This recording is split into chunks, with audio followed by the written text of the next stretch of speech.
Hey everyone, this is Marshall aka the ThetaTrada, and in this video we're going to be talking about covered calls.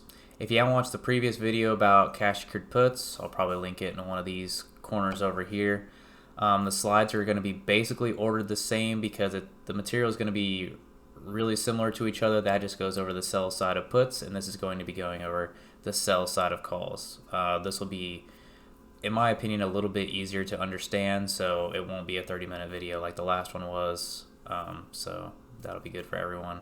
I don't typically do sell covered calls because I just don't own shares normally. I just stick mainly to options. But if you are someone who owns shares, this strategy will basically help you double dip on the earnings that you're already getting from your shares. And if you play the strategy long enough, you can eventually get your shares for free, basically. So I'll teach you how to do that, all of that later on in the video. I would encourage you all to check out the links in the description. I have a presentation that I'm about to show you that'll be linked down below, and then also I have my trading log linked down below and a bunch of other cool stuff, so just go check all that out. And if you like the video, don't forget to like and subscribe, and with that, let's get into the video. Alright, so the first thing we're going to do in this video is do a little bit of a recap on what it means to actually buy a call. So a call is the right to buy 100 shares of a stock at the strike price on a specific expiration date. A call is considered in the money if the strike price is lower than the share price, and out of the money if the strike price is higher than the current share price at expiration. And a call's premium goes up as the share price goes up. So keeping all that in mind, let's go over what is a covered call. So a covered call is basically selling a call that you do not own. And again, just like with the cash secured puts, this is called sell to open. And we are able to do this by putting up collateral. And the collateral that we're going to be putting up is 100 shares of the underlying. The 100 shares that we own will be put up as collateral in case our call that we sell expires in the money and the buyer of our contract gets to buy the 100 shares from us. So the buyer is going to be on this side, and he gets the right to buy 100 shares of the stock price at expiration date. So we have to put up the 100 shares just in case our call expires in the money. He's the one he or she is going to be the one that gets to buy those shares from us. So that's why we have to put up the 100 shares as collateral. And the buyer is going to pay us a premium for this contract, which we are going to receive instantly upon that exchange of the contract. So now let's look at an example of how this all works. So I basically just took this straight from the cash secured put video and just made it for covered calls. So if you saw that last video, this is going to look very similar. So we have a current share price of $10. We have a strike price that we're going to sell our call contract against for $15, and we're going to receive $50 in premium for that, and it's going to expire in about 4 weeks.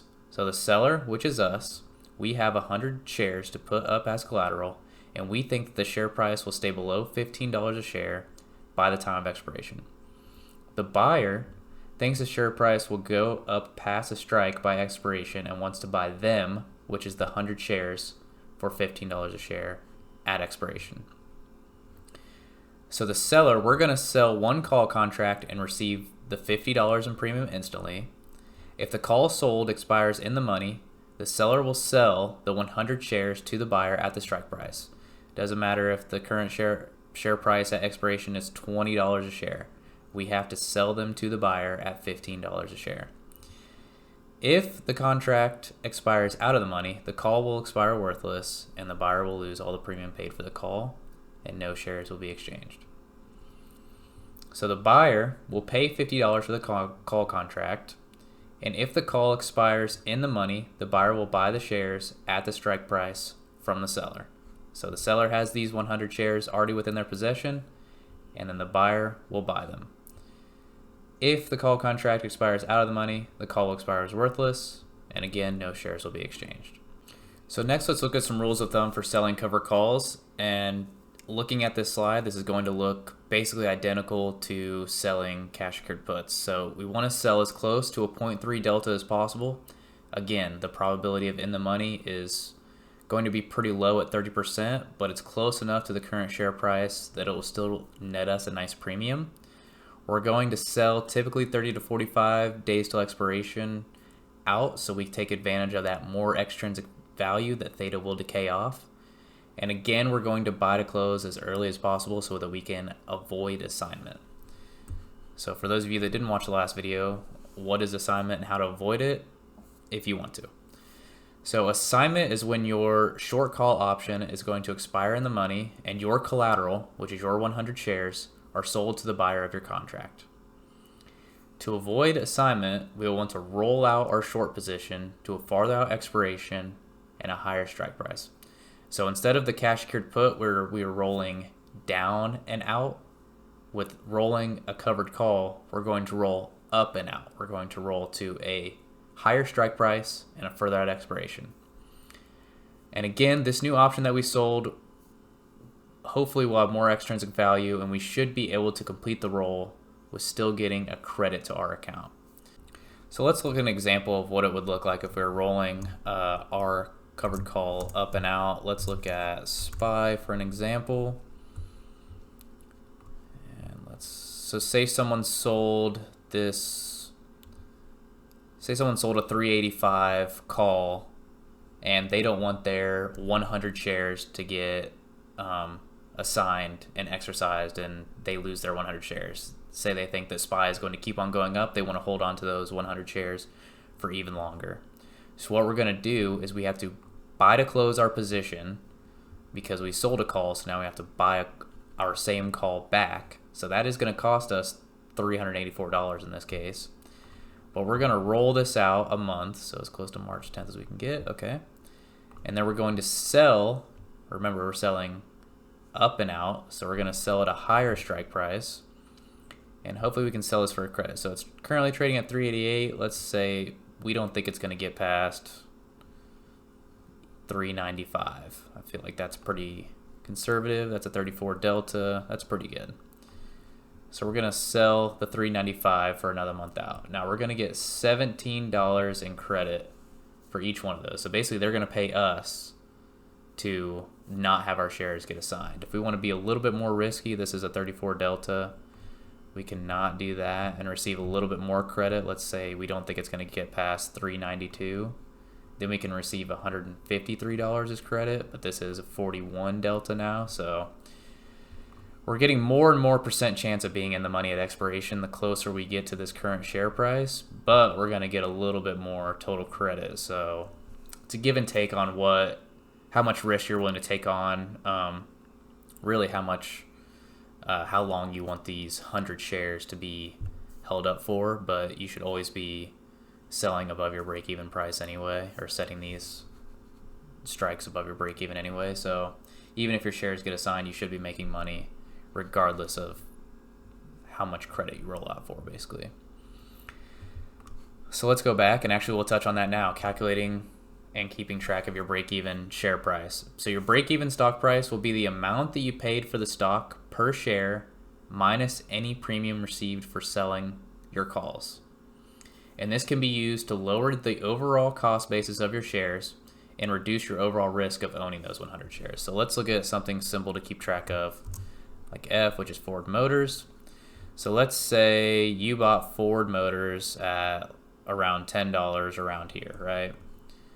And we bought 100 shares of it, so it cost us $1,000, and we're going to be selling 30 days to expiration calls against these 100 shares. So let's say you're comfortable selling your shares for 12.5. So you bought it for 10. If you get assigned, you're going to sell them for $12.50 a share, so you're going to make $250 in profit. But we can sell this and get a $36 credit. So basically what can happen is we take our $10 and we subtract 36 cents from it, and now our overall cost basis per share is actually going to be $9.64. So we can keep on doing this and doing this and doing this, and if we never get assigned and our shares never get called away, we can actually reduce the cost, the overall cost of getting into the position of buying the shares, to basically zero. And possibly even if you keep on doing this long enough with the same 100 shares, they'll actually be paying you for those 100 shares. Basically, you can get your cost basis all the way down to zero. if you get this going long enough and you just keep on holding out and not getting assigned and rolling out when you need to and things like that. So that's how you can basically get shares for free, is just buy the 100 shares, sell against them. Basically what's happening when you sell a call is you're basically getting paid to set a limit order for the sell of your shares. If you're comfortable selling your shares at $12.50, why not get paid to set that order for $36? You wouldn't have received those $36 if you just went through your broker and said, hey, I want to sell my shares at $12.50. Why not get paid to sell your shares at $12.50? So that's basically what's happening when you sell a call, is you're getting paid to set a limit order for your sell. All right, so that's really all there is to know about covered calls. Basically, you're just going to get paid for setting a limit order for the sell of your 100 shares. Like I said, I was going to keep it really short and simple. I think if you have a really good understanding of the sell side of puts, then this was probably a breeze for you to understand. You're just, instead of putting up cash as the collateral, you're just putting up the 100 shares that you already own. And again, it's just a way to squeeze every little bit of gains that you can out of that 100 shares and possibly even get those shares for free in the long run. So I don't really have anything more for you guys. Don't forget to like and subscribe if you like the video. Again, the whole point of these videos is just to get you guys motivated to actually go out there and get your feet wet with trading options yourselves. If you have any questions, please ask them down below. I will reply to every comment, I swear. So with that, I don't think there's anything more that I have for you guys for this video. So until the next one.